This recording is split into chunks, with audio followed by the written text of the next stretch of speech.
My name is Joycelyn Wells, and I'm an author, and I'm also the host of a podcast called Joy Exposed that airs on Wednesday nights at 9. So I just figured since we're all stuck in the house for this pandemic, for COVID-19, that I would read a little bedtime story tonight. So I think I'm going to do two stories. I think I'm going to do two stories, and that's so sweet. You just made me blush.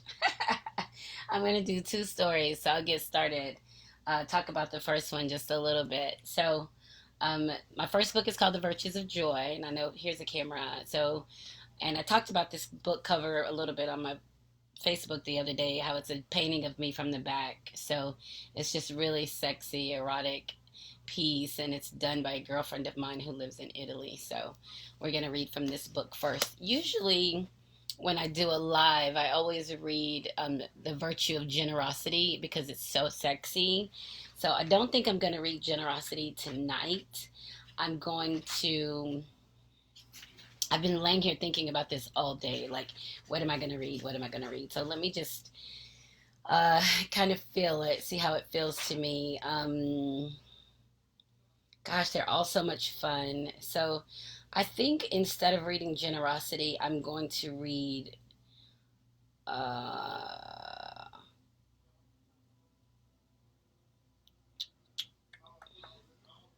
I'm going to read Courage. It's a lot of fun too. So I'll start with Courage. So usually for a live reading, I read like one of three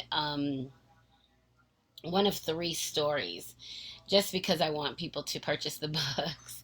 So that's exactly my intention. It's just to give a little filler. So this is Courage. Okay. Um,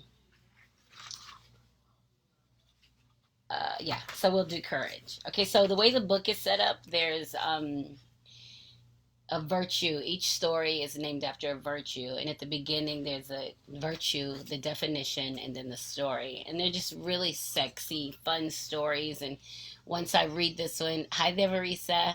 Once I read this one, if you have any questions or if you send any questions while I'm reading, then I can respond to them. And then we'll see how it feels to go on for the next one. So just lots of fun. And like I said, I hope you have on your fun pajamas or no pajamas. This is a pajama optional event. So, all right. So Courage, and I am drinking Little Black Dress. I think that's the name of it. It's a Diva Red. So Little Black Dress is a red blend, and that's what I'm drinking tonight. Got to have some wine tonight. These stories always require some wine, something bold and red. Okay. So Courage, mental or moral strength to venture, persevere, and withstand danger, fear, or difficulty. Okay, here goes. Tabitha and I were sitting at the bar chatting it up with some folks. It was our usual MO after work on Fridays. This particular Friday was different because we wanted to hit a couple of spots that required club attire. So we went home right after work and met back up at 7. So now we are here. I'm sitting on a bar stool facing the bar. Tabitha is next to me sitting but facing away from the bar. Of course, there's a very handsome gentleman standing with us, keeping us engaged and making us laugh. I can't even remember what we were talking about. It probably wasn't relevant anyway. So we order another round of drinks, and while we continue chatting, laughing, and chair dancing to the DJ spinning the tracks. After a few moments, I motioned to Tabitha using my right hand to watch my seat. I've got to go to the ladies' room. As she's grooving to the music, she winks and nods, okay. So I'm out. I scoot off my stool and sashay to the ladies' room. Yeah, I was looking hot. I was feeling myself. I entered the ladies' room, made use of the facilities, washed my hands, reapplied my lipstick, and then kind of dance walked back to my spot at the bar. Overall, it was a pretty regular night. Something I have noticed about myself is that in a crowd of people, I rarely notice any faces. I'm in a zone. I wonder if other people have the same experience. When I got back to my seat, the guy who was chatting with us was sitting down. We can call him Jay. Well, he starts to rise. I shake my head and tell him, no, go ahead. I want to dance a bit anyway. He continued to sit.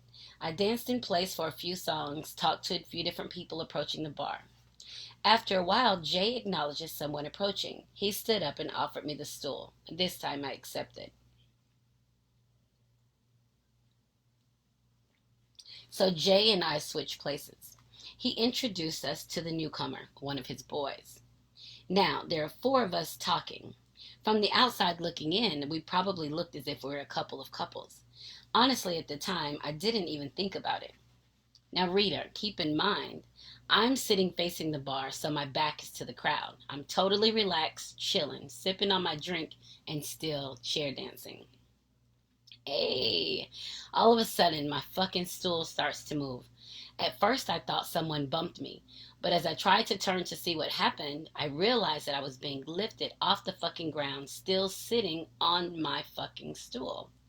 I looked at Tabitha. She looked surprised and has her hand covering her mouth like, oh shit. I'm too terrified to turn around because I might lose my balance and fall. Well, it took my mind a split second to realize that someone was purposefully transporting me and my stool to another area of the bar. People were watching, but no one was coming to my rescue. I just shook my head and was like, what the fuck is going on? But by now, Tabitha is laughing her ass off. The men who were talking with us were just watching. Everyone was trying to figure it out. After 10 feet or so, the moving stopped. I was lowered to the ground with great care. I'm usually pretty controlled. It's my nature. So I had to get it together before I faced my abductor. I didn't turn around. I just sat. I mean, hell, if he were bold enough to move me, he should be bold enough to face me, right? Well, several minutes passed. I sat, waiting. No one approached me. No one said a single word to me. Out of the out of curiosity, some of the bar crowd continued looking. Others went on with their evening. I'll admit, once I processed the worst possible scenario, I was quite amused. Seriously, I was in the middle of a freaking bar with a crowd of people watching. What's going to happen? The energy was calm, music was filling the room, and people were watching and laughing, including my girl. I'd like to think that I would have been aware of a strange man or any man coming to harm me, right? Finally, he showed his face. He came from behind me on my left side. I'm still looking forward, but I saw him moving out of the corner of my eye. I knew it was him because no one dared get this close or interfere in this moment. He didn't say anything. He walked in front of me and then turned to face me. We made eye contact. I remember rubbing my tongue across my lips, just slightly. Maybe I was making sure that my mouth was functional just in case I had to curse this motherfucker out. I'm not sure of the expression on my face, but I'm sure some level of annoyed curiosity was reflected. I continued to wait. I was not giving him an easy out. He was going to have to follow through with his plan. He cleared his throat and spoke. Hello, I'm James.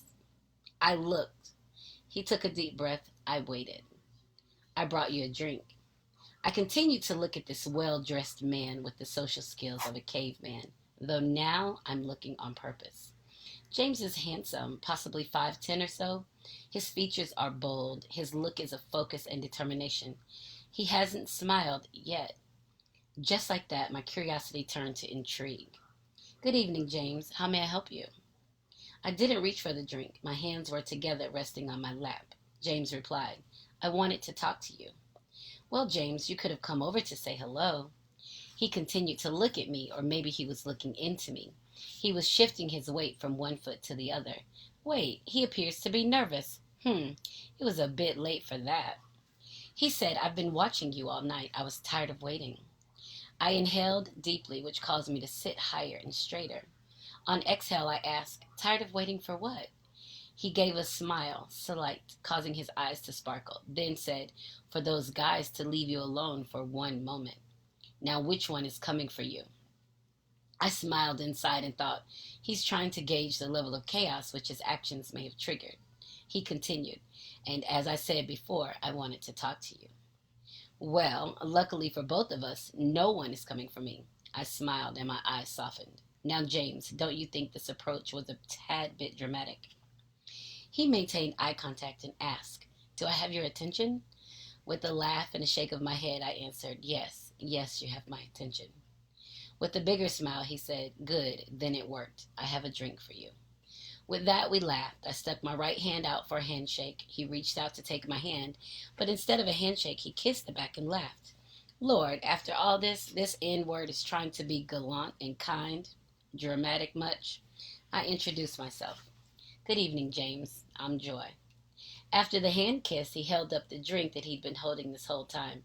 I received it, held it up to an imaginary toast. Cheers to cavemen everywhere, and took a sip. We laughed and relaxed more. As we talked, the onlookers kind of laughed, walked away, and lost interest. Tabitha looked over to get a thumb up that everything was cool. I smiled, rolled my eyes, and nodded my head, signaling that I was good. She and I would talk later, on the way to venue number 2, because we making moves tonight. Well, James and I continued to chat for a few moments. Random topics, of course. Where are you from? Do you come here often? Blah, blah, blah. After a couple of drinks and dances, I was bold enough to revisit the abduction. James, I was dancing in front of him. Yes, he said. I stopped dancing and asked with a smile and slow dramatic pauses between words, kind of a mix between anger and humor. What the fuck were you thinking? Picking me up that way. It was crazy. He stopped dancing and replied, that wasn't as dramatic as I wanted. I leaned in, like really astonished. What did you want to do? Because I couldn't think of anything more dramatic than that. He looked at me deep into my eyes as if trying to decide if he was going to say whatever the hell he was thinking or if he were anchoring to gauge a reaction when he gives his response. I couldn't tell, but one thing is for sure, he had my attention. He began, I wanted to pick you up, put you over my shoulder, carry you outside, and fuck you in my car. Ooh, I can assure you my heart skipped a beat. An electric shock went from my ears to my brain to my orgasm control center. My body started to heat up from the center out to the extremities. Fuck. Impulsively, my thighs squeezed together. Why in the hell was that such a turn on? My hands were my hands were beginning to moisten. I had to close my mouth to hold my saliva. My nipples shifted against my bra. Breathe, breathe. It took me a moment to respond because I was lost in the savagery of his comment.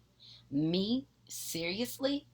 Could I incite this kind of desire in a man?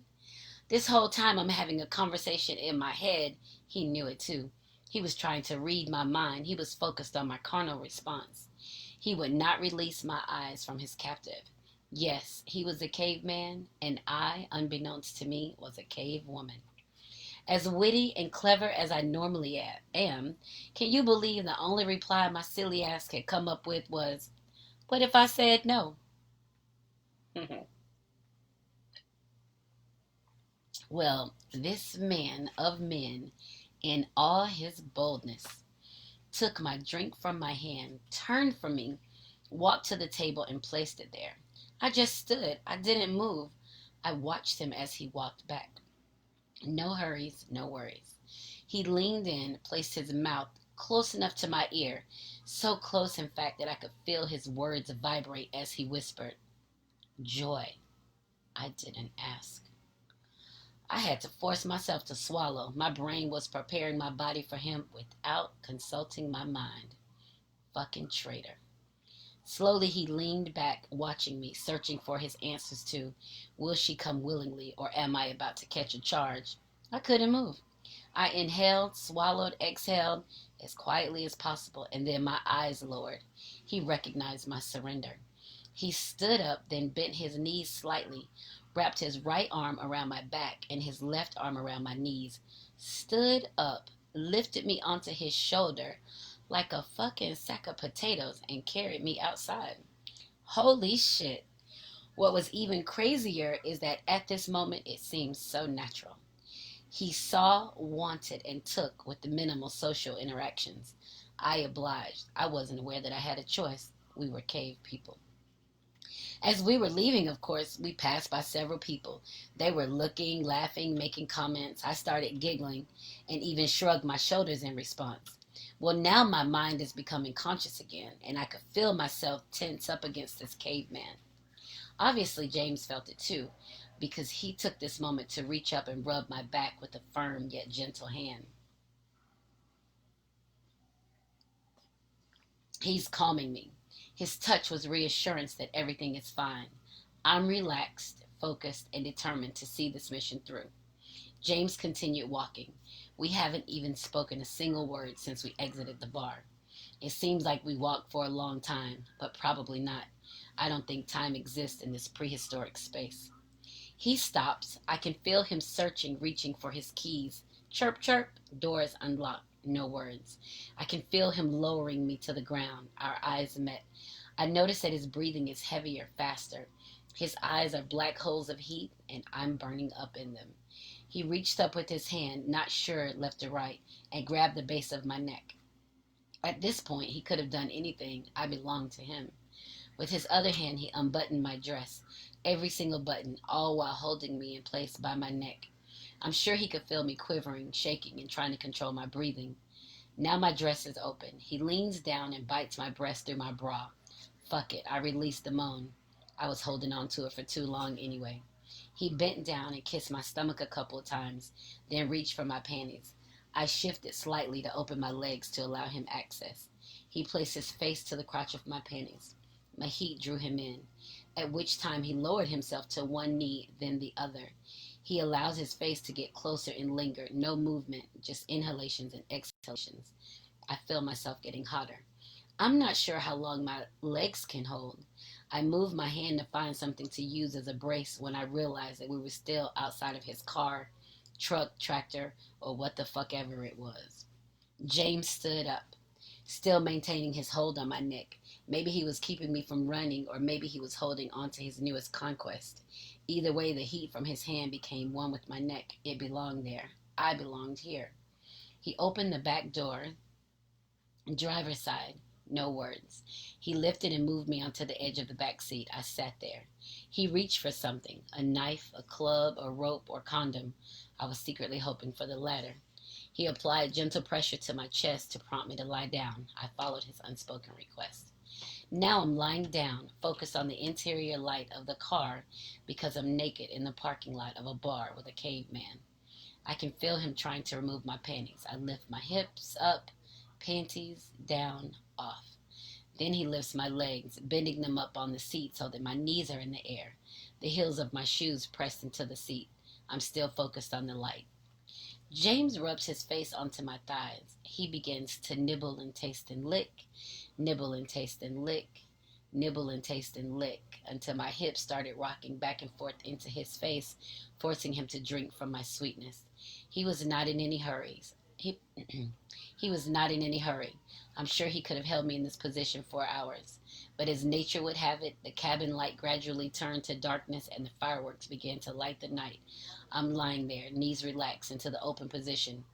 As the light became visible again, I could hear the sounds of James licking. I suppose he was trying to take as much of his prize with him as possible. Still, no words. He reached into the back seat. I took his hand. He pulled me to a sitting position. He captured my eyes, grabbed me by the hips, and pulled me out of the car to a standing position. I tried to make sure my legs were functional. He wouldn't allow movement. With his hands on my hips, he began to turn me around.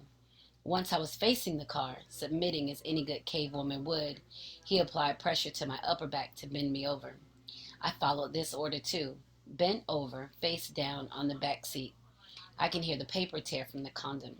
I listen to the process of him putting it on. I can feel his hand on my shoulder and at the back of my neck. Instinctively, my back arched. He reached under my ass with his hand. I could feel his dick searching, seeking, looking for a place to bury itself. Ah, that's it, right there. Pressure, entry, more pressure. Breathe. James is now on autopilot. This isn't about me anymore. He's holding me tight at the shoulder and my hip. He is focused on releasing whatever he felt when he started this mission. His action was brutal, hard, forceful, carnal, pleasurable, and intoxicating. We were both lost in it. James was finally saying something, but I'm sure he wasn't aware of the guttural sounds leaving his body. He reached around and under my hip to rub my clitoris, which ignited more fireworks for me. His hip movements increased, stronger, harder, deeper, and finally he could see the fireworks. We both lay there, him on top of me, until he regained his sense of being. Gradually, he started moving.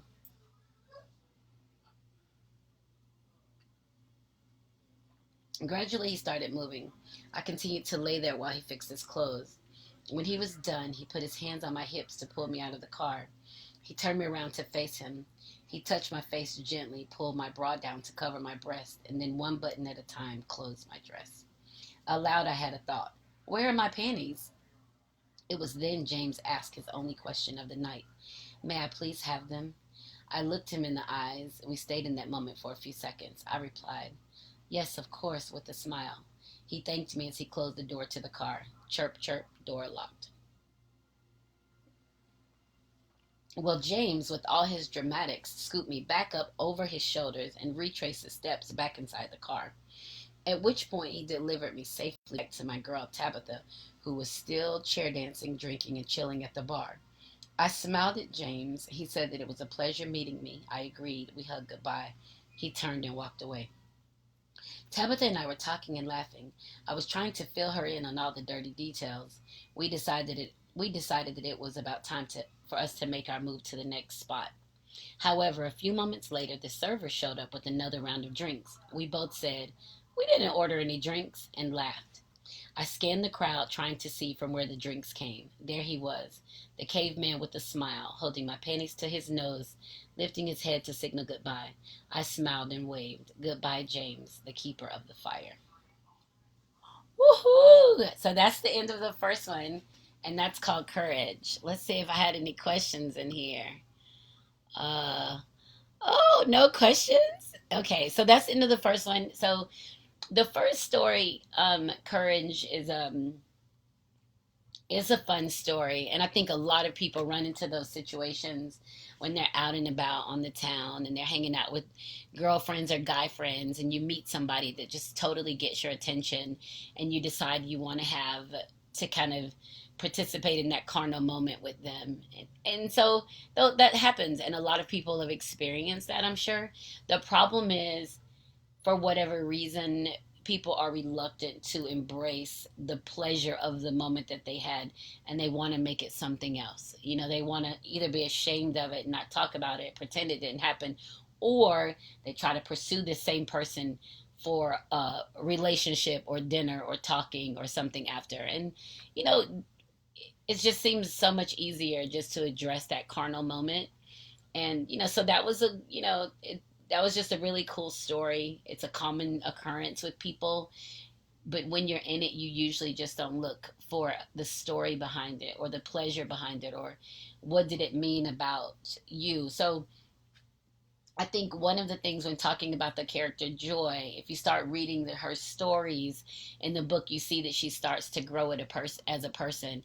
And with this being the first story in the first book, she was kind of going with whatever. But her progression gets much greater as the stories go on, and she becomes, towards the end, she becomes more dominant in taking what she wants instead of what somebody's given her. So she still maintained that kind of lively, free spirited personality, but she got to where she would be like, this is what I'm trying to do, and that's what she would do. So there's a lot of growth in the stories, there's a lot of growth in the character. I've really been amazed with reviews of people who've been reading them and watched the growth of the character, talk about how they can see her develop as a woman, the levels of uh, just the levels of growth, right? Different levels of growth, different things that she's been in, and how she gets in these situations and can find pleasure in them. So that was the first story, and that was Courage, and that's out of my book, The Virtues of Joy. So if you want to purchase the book, you can purchase it directly from me. You can inbox me, and I can send it to you. I have a stack of them here, so I can mail it from here instead of from Amazon. I think they're taking a little longer to deliver now because of the pandemic, but the books I've been shipping out have been getting there in about 2 days. So if you'd like to order a book, you can do that, and you can do PayPal, Cash App. Everything's on my website, joycelynwells.com, and or shoot me an instant message and I can get it for you. But they're so much fun. All right, so the second story, well, this is the second book. It's called More Virtues of Joy. And you can see the first one was a painting of me from the back. The second one is a painting of me from the front. And it's a little more obvious. You get to see my boobs are different sizes, just kind of those nuances, those things that we try to cover up and hide. You get to see that I got a tummy and, all of those things. It's, human stuff, right? The stuff that we try to cover. But as I think as a writer and the kind of person that I've been my whole life is that it really became important for me to embrace me as a whole without reference to somebody else. Like, how was I designed to travel this earth? What is it in me that's given me the strength to move forward and to get on my path? So this was really kind of me being open, allowing these things to happen, these paintings to happen. And then the third one is a picture of me from the side. So it's slightly different. It's a little bit the artwork is different. So you get to see this from the side. You can see my hair; it's longer. You see my bottom over here, my breast kind of poking out. And that's a rule that I have, that my stomach can't poke out further than my breast. That's a big thing for me. So I'm always like, oh my God, can I see my stomach? Can I see my stomach? So that's kind of funny, but that's just the side. So this is More Virtues of Joy 3. Let me hold it back so you see. This is the third one. So my son suggested that since I did the back view for the first book, that I should do the front for the second, and then the side view for the third, and then the other side if I did a fourth. So I was really, just impressed that he had even thought about it. Like, what should it look like? And he's 17 now. So at the time when it started writing, he was 14, 15, 14 maybe. And so this has been a big deal. And he has been asked not to read the books until he's 18. So I had to protect him in that. I couldn't just put that stuff out there for him to have access to it. And I have to protect him because he's my child. So that's important. So I just asked him, I read a couple stories to him, some of the funny ones and not as graphic, just for him to hear that his mom was a writer and just to be a part of the experience. So that was his suggestion on what to do with the artwork. And so it worked out really well, so I'm very pleased with all of them. I think that's part of the mystery in the books, because when people buy them, they don't really know the story behind them. I probably should have included a little note about them, but I didn't.